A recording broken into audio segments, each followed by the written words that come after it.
नमस्कार, मी Mahesh Bhavsar, sports teacher, SBOI public school, Chhatrapati Sambhajinagar येथून आम्ही आज शिर्डीला इथे 300 विद्यार्थ्यांची सहल घेऊन आलेलो आहेत। 160 मुलं आहेत आणि 140 मुली आहेत आणि सकाळपासून आम्ही इथे जेव्हा आलोय तेव्हापासून आता इथे थीम पार्कला मुलांना घेऊन आलोय आणि मुली तिकडे वॉटर पार्कमध्ये एन्जॉय करतायत।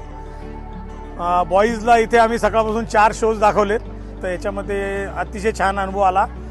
गाडीतून फिरताना सर्व तीर्थयात्रा करताना केदारधाम वगैरे अगदी महाराष्ट्रातलं पंढरपूरपासून तर पूर्ण देशभरामधले तीर्थक्षेत्र अगदी जवळून मुलांना पाहता आले।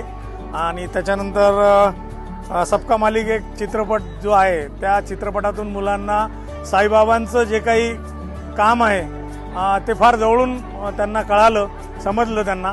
आणि 3D शो जो होता त्याच्यामध्ये तर मुलांना खूपच मजा करता आली। अगदी अंगावर शहारे पडत होते, पाणी पडत होतं आणि ते प्राणी वगैरे असे यायचे ते एकदम जवळ आले, असा एक थरारक अनुभव मुलांनी इथे एकदा हे केला। आणि चेअर जेव्हा हलत होत्या तर त्याच्यातनं एक खूप छान वेगळा एन्जॉय करता आला मुलांना।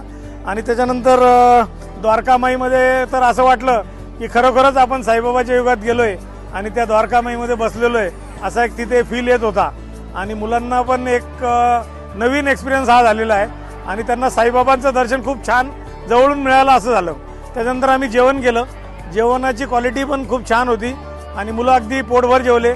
मुलांच्या आवडीचं पावभाजी आणि प्लस पोळी भाजी असे दोन्ही ऑप्शन होते, त्याच्यामुळे मुलांनी खूप एन्जॉय केला आणि पोटभर जेवणाचा आनंद घेतलेला आहे। या थीम पार्कची जी काही कल्पना आहे ती अतिशय सुंदर आहे आणि यामुळे खूप मुलांना फायदा होतो। बाकीच्या शाळांनी सुद्धा इथे सहल काढावी आणि मुलांना साईबाबाचं काम या सगळ्या गोष्टी इथे कळेलच, प्लस वॉटर पार्कची मजा पण घेता येईल।